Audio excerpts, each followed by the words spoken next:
जय माता दी। आज दिनांक है 27 जनवरी और दिन है मंगलवार और आज माघ मास के शुक्ल पक्ष की नौमी तिथि है। गुप्त नवरात्रि के 9वें दिन मातंगी देवी की पूजा की जाती है और आज के इस वीडियो में आपको मातंगी देवी की स्वरूप, उनके महत्व, पूजा विधि और कथा के साथ साथ महिषासुरमर्दिनी स्तोत्र का हिंदी अनुवाद भी मिलेगा। नव दिन माँ दुर्गा के सिद्धिदात्री रूप की पूजा का भी विधान है, इसलिए आपको महाविद्या मातंगी देवी के साथ माँ सिद्धिदात्री की पूजा भी अवश्य करनी चाहिए। आइए मातंगी माता का स्वरूप जानते हैं। माँ मातंगी का स्वरूप श्याम वर्ण है। वे मस्तक पर अर्धचंद्र धारण करती हैं और लाल वस्त्र धारण करती हैं। उनके 4 भुजाएं हैं, जिनमें से एक हाथ में वे वीणा धारण करती हैं, दूसरे हाथ में खड्ग और तीसरे हाथ में मुंड और चौथे हाथ में वे भक्तों को आशीर्वाद देती हैं। शिव की यही शक्ति असुरों को मोहित करने वाली तथा साधकों को अभिष्ट फल देने वाली है। धार्मिक मान्यता अनुसार मतंग शिव का नाम है। सांसारिक जीवन को श्रेष्ठ बनाने के लिए लोग मातंगी देवी की पूजा करते हैं। आइए जानते हैं माँ मातंगी की पूजा का महत्व। माँ मातंगी की पूजा करने से व्यक्ति को वाणी, संगीत और कला में सिद्धि प्राप्त होती है। उनकी कृपा से वशीकरण और आकर्षण बढ़ती है। यह पूजा व्यक्ति के अंदर आत्मविश्वास और साहस को बढ़ाती है। माँ मातंगी की पूजा करने से व्यक्ति को वशीकरण की शक्ति प्राप्त होती है और साथ ही सभी प्रकार के भय दूर होते हैं। माँ मातंगी की पूजा करने से धन, समृद्धि और ऐश्वर्य की प्राप्ति होती है। गुप्त नवरात्रि में माँ मातंगी की पूजा करने का विशेष महत्व है। इनकी पूजा करने से व्यक्ति को वाणी, संगीत, कला और सिद्धि की प्राप्ति होती है। आइए जानते हैं पूजा की विधि। गुप्त नवरात्रि में सुबह उठकर स्नान करें और स्वच्छ वस्त्र धारण करें। माँ मातंगी की प्रतिमा या चित्र को एक चौकी पर स्थापित करें। उन्हें लाल फूल, अक्षत, धूप, दीप आदि अर्पित करें। ओम ह्रीं ह्रीं भगवती मतंगेश्वरी श्रीं स्वाहा मंत्र का जाप करें। माँ मातंगी की कथा पढ़े या सुने। अंत में माँ मातंगी की आरती करें। माँ से अपनी मनोकामना कहकर उसे पूर्ण करने की विनती करें। गुप्त नवरात्रि में जो लोग भी गुप्त नवरात्रि के पूरे उपवास रखते हैं, उन्हें पूरे 10 दिन की पूजा करके यानी 10 महाविद्याओं की पूजा करके या फिर कन्या पूजन करना चाहिए। और गुप्त नवरात्रि में प्रकट रूप से कन्या पूजन नहीं किया जाता, यानी कि सबको बताकर, सबको दिखाकर कन्या पूजन भी नहीं किया जाता। इस बात का आप विशेष ध्यान रखें। वैसे तो आप प्रकट नवरात्रि में अष्टमी या नवमी के दिन कन्या पूजन करके होंगे, लेकिन आपको गुप्त नवरात्रि में 10वें दिन ही जो आपको अपने व्रतों का समापन वह करना चाहिए। उससे पहले व्रतों की समाप्ति आपको नहीं करनी चाहिए। जो लोग भी नवरात्रि के इस नियम का पालन करते हैं, उन्हें ही गुप्त नवरात्रि की पूजा या रखे गए उपवास का फल प्राप्त होता है। वे 10वें दिन महाविद्या कमला देवी की पूजा के साथ ही आप नवरात्रि व्रत का पारणा कर सकते हैं। और आपको व्रत का पारण करने वाले दिन यानी कन्या पूजन जिस दिन आपको करना होगा, उस दिन आप अपने घर पर कन्याओं को आमंत्रित न करके आसपास के किसी भी मंदिर में कन्याओं के लिए जो भी आपने भोग प्रसाद बनाया है, या आप ऐसा नहीं कर सकते तो जो भी दक्षिणा आदि है वह मंदिर की दान पेटी में गुप्त रूप से दान में दे सकते हैं। या आसपास की जो छोटी छोटी कन्याएं होती हैं, निर्धन कन्या होती हैं, आप उनको भी उनकी जरूरत का सामान साथ में कोई फल या मिठाई गुप्त रूप से दान में दे सकती हैं, ताकि उन्हें भी पता न चले कि अपनी गुप्त नवरात्रि के उपवास रखा है। ध्यान रखें कि आप कन्या के पैर छूकर उनका आशीर्वाद लेना न भूलें। अगर आसपास कन्याएं न मिले तो आप नवरात्रि के पूजा के बाद 10 छोटी छोटी सी पूरियां या 10 फल आप गौ माता को खिलाकर व्रत का पारण कर सकते हैं। हमारे शास्त्रों में गुप्त नवरात्रि को बहुत ही शुभ और महत्वपूर्ण माना जाता है। कहते हैं कि जो भी मनोकामना अपनी प्रकट नवरात्रि के व्रतों से पूरी नहीं होती, वह मनोकामना यदि सच्चे मन से गुप्त नवरात्रि में पूजा करके प्रार्थना की जाए तो वह बहुत जल्दी पूर्ण हो जाती है। गुप्त नवरात्रि में रखे गए उपवास में बहुत शक्ति होती है। जो लोग उपवास रखने में समर्थ नहीं है, वे पूरे 10 दिन तक सभी महाविद्याओं की विधि विधान से पूजा करके व्रत कथा अवश्य पढ़े या सुने। 10वें दिन प्रथम महाविद्या से लेकर अंतिम महाविद्या का आपको स्मरण करना चाहिए। पूजा पाठ या रखे गए उपवास में कोई गलतियों के लिए क्षमा याचना करनी चाहिए। गुप्त नवरात्रि के 9वें दिन महाविद्या मातंगी की पूजा का विधान है और माँ मातंगी 10 महाविद्याओं में 9वीं विद्या है। मान्यताओं के अनुसार जो भी व्यक्ति गुप्त नवरात्रि के 9वें दिन महाविद्या मातंगी की पूजा आराधना करता है, उसे सभी प्रकार के सिद्धियों की प्राप्ति हो जाती है। महाविद्या मातंगी अपने भक्तों के सारे कष्टों को दूर करती है, उन्हें सौभाग्य का आशीर्वाद देती है और महाविद्या मातंगी को वाणी और संगीत की अधिष्ठी देवी माना गया है।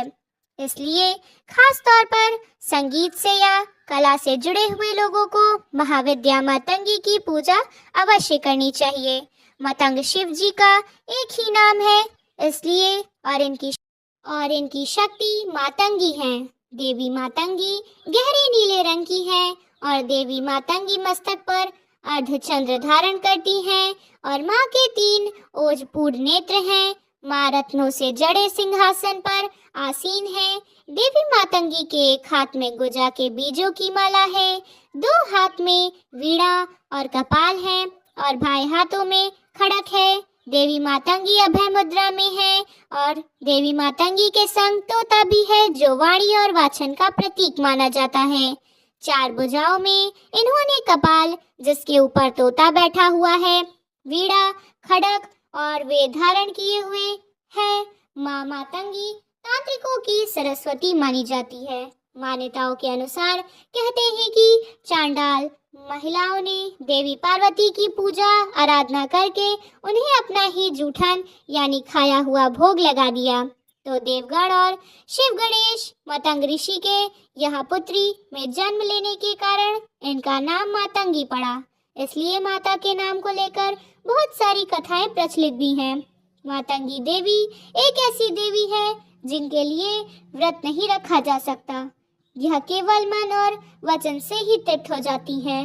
भगवान शंकर और पार्वती जी के भोज की शक्ति के रूप में मातंगी देवी का ध्यान किया जाता है, तो इनकी पूजा में आप अपने मन और वचन को शुद्ध करके मातंगी देवी का ध्यान करें और अपनी मनोकामनाओं की पूर्ति के लिए प्रार्थना करें, तो मातंगी देवी की कृपा अवश्य ही प्राप्त होगी। पौराणिक कथा के अनुसार एक बार विष्णु भगवान माता लक्ष्मी जी के साथ, माँ शिव भगवान के साथ और माता पार्वती जी से मिलने गए। कैलाश पर्वत पर पहुँचे। भगवान विष्णु अपने साथ कुछ भोज्य सामग्री लेकर गए थे, जो उन्होंने भगवान शिव की भेंट की। जब भगवान शिव और माता पार्वती भगवान विष्णु की भेंट को स्वीकार कर रहे थे, तो उस समय भोजन का कुछ अंश धरती पर गिर गया, जिससे एक श्याम वर्ण वाली दासी ने जन्म लिया, जो कि मातंगी नाम से जानी जाती हैं। और इसी कारण मातंगी देवी को हमेशा झूठन का भोग लगाया जाता है। ऐसी मान्यता है कि मातंगी देवी की पूजा करने से भक्तों को जीवन के सभी सुख प्राप्त होते हैं, सभी भय और कष्टों से मुक्ति मिलती है और भक्तों की सभी मनोकामनाएं पूर्ण होती हैं। ललित कला, नृत्य और संगीत में प्रवीणता हासिल करने के लिए भक्त देवी मातंगी की पूजा की जाती है। यह थी महाविद्या मातंगी कथा और पूजा विधि की जानकारी। अब सुनिए महिषासुर मर्दिनी स्तोत्र का हिंदी अनुवाद। हे हिमालय राज की पुत्री, हे गिरजा देवी, विश्व को आनंदित करने वाली, देवी नंदी गणों द्वारा पूजित गिरी श्रेष्ठ विंध्याचल के शिखर पर निवास करने वाली देवी, अपनी लीला से भगवान श्री विष्णु को प्रसन्न करने वाली, इंद्रदेव के द्वारा नमस्कृत्य भगवान नीलकंठ की पत्नी, विश्व में विशाल कुटुंब वाली और विश्व को संपन्नता देने वाली, हे महिषासुर का मर्दन करने वाली भगवती, अपने बालों की से आकर्षित करने वाली पर्वत की पुत्री, आपकी जय हो, जय हो, जय हो। देवों को वरदान देने वाली, दुर्धरा और दुर्मुख असुरों को मारने वाली और स्वयं में ही हर्षित रहने वाली, तीनों लोगों का पोषण करने वाली, शंकर जी को संतुष्ट करने वाली, पापों को हरने वाली और घोर गर्जना करने वाली, दानवों पर क्रोध करने वाली, अहंकार हो के घमंड को सुखा देने वाली, समुद्र की पुत्री, हे महिषासुर का वर्धन करने वाली, अपने बालों की लता से आकर्षित करने वाली पर्वत की पुत्री, आपकी जय हो, जय हो, जय हो। जगत माता है मेरी माँ, प्रेम से करम के वन में वास करने वाली, हास्य भाव में रहने वाली, हिमालय के शिखर पर स्थित, अपने भवन में विराजित, मधु की तरह मधुर मधु कह का मद नष्ट करने वाली, महेश को विदीर्ण करने वाली, सदा युद्ध में लिप्त रहने वाली, हे महिषासुर का मर्दन करने वाली, अपने बालों की लता से आकर्षित करने वाली पर्वत की पुत्री, आपकी जय हो, जय हो, जय हो। शत्रुओं के हाथियों की सोंड काटने वाली और उनके 100 टुकड़े करने वाली, जिनका सह शत्रुओं से हाथियों के सर अलग अलग टुकड़े कर देता है, अपनी जाव के अस्त्रों से चंड और मुंड के शीश काटने वाली, हे महिषासुर का मर्दन करने वाली और अपनी बालों के लता से आकर्षित करने वाली पर्वत की पुत्री, आपकी जय हो, जय हो, जय हो। रण में मधुमत शत्रुओं का वध करने वाली, अचर अविनाशी शक्तियां धारण करने वाली, प्रमितनाथ अर्थात शिव जी की चतुराई जानकर उन्हें अपना दूत बनाने वाली, दुर्मति और बुरे विचार वाले दानव के दूत के प्रस्ताव का अंत करने वाली, हे महिषासुर का मर्दन करने वाली, अपने बालों की लता से आकर्षित करने वाली पर्वत की पुत्री, आपकी जय हो, जय हो, जय हो। शरणागत शत्रुओं की पत्नियां के आग्रह पर उन्हें अभय दान देने वाली, तीनों लोगों की पीड़ित को हरने वाली, दैत्यों पर प्रहार करने योग्य त्रिशूल धारण करने वाली, देवताओं की दुभी से दुम दुम की ध्वनि को सभी दिशाओं में व्याप्त करने वाली, हे महिषासुर का मर्दन करने वाली, अपने बालों की लता से आकर्षित करने वाली पर्वत की पुत्री, आपकी जय हो, जय हो, जय हो। मात्र अपनी हुंकार से धूम्रलोचन राक्षस को धूम्र अर्थात धुएं के समान भस्म करने वाली, युद्ध में कुपित रक्त बीज के रक्त से उत्पन्न अन्य रक्त बीजों का रक्त पीने वाली, शुंभ और निशुंभ दैत्यों की बलि से शिवजी और भूत प्रेतों को तृप्त करने वाली, हे महिषासुर का मर्दन करने वाली, अपने बालों की लता से आकर्षित करने वाली पर्वत की पुत्री, आपकी जय हो, जय हो, जय हो। युद्ध भूमि में जिनके हाथों के कंगन धनुष्य के समान चमकते हैं, जिनके सोने के तीर शत्रुओं को विदीर्ण करके लाल हो जाते हैं और उनकी चीखें निकलाते हैं, चारों प्रकार की सेनाओं, हाथी घोड़ा पैदल रथ का संहार करने वाली, अनेक प्रकार की ध्वनि करने वाली, बटकों को उत्पन्न करने वाली, हे महिषासुर का मर्दन करने वाली, अपने बालों की लता से आकर्षित करने वाली पर्वत की पुत्री, आपकी जय हो, जय हो, जय हो। देवांगनाओं के तत ता थई आदि शब्दों से युक्त भाव माय नृत्य में मग्न रहने वाली कुकुट अद्विज की धुधुक धीमी धीमी आदि गंभीर ध्वनि सुनने में लिप्त रहने वाली, हे महिषासुर का मर्दन करने वाली, अपने बालों की लता से आकर्षित करने वाली पर्वत की पुत्री, आपकी जय हो, जय हो, जय हो। जयकार करने और स्तुति करने वाले समस्त विश्व के द्वारा नमस्कृत्य अपने नुपुर के झंझन और झिमझिम शब्दों से भूतपति महादेव को मोहित करने वाली, नटी नटों के नायक अर्धानेश्वर के नृत्य से सुशोभित नाट्य में तल्लीन रहने वाली, हे महिषासुर का मर्दन करने वाली, अपने बालों की लता से आकर्षित करने वाली पर्वत की पुत्री, आपकी जय हो, जय हो, जय हो। आकर्षक कांति के साथ अति सुंदर मन से युक्त और रात्रि के आश्रय अर्थात चंद्रदेव की आभा को अपने चेहरे की सुंदरता से फीके करने वाली, काले भंवरों के समान सुंदर नेत्रों वाली, हे महिषासुर का मर्दन करने वाली, अपने बालों की लता से आकर्षित करने वाली पर्वत की पुत्री, आपकी जय हो, जय हो, जय हो। महायोद्धाओं से युद्ध में चमेली के पुष्पों की तरह कोमल स्त्रियों के साथ रहने वाली तथा चमेली की लताओं की तरह कोमल भील स्त्रियों से जो झिंगुर के झुंड की तरह घिरी हुई है, चेहरे पर उल्लास से उत्पन्न उषा काल के सूर्य और खिले हुए लाल पुष्प के समान मुस्कान वाली है, हे महिषासुर का मर्दन करने वाली, अपने बालों की लता से आकर्षित करने वाली पर्वत की पुत्री, आपकी जय हो, जय हो, जय हो।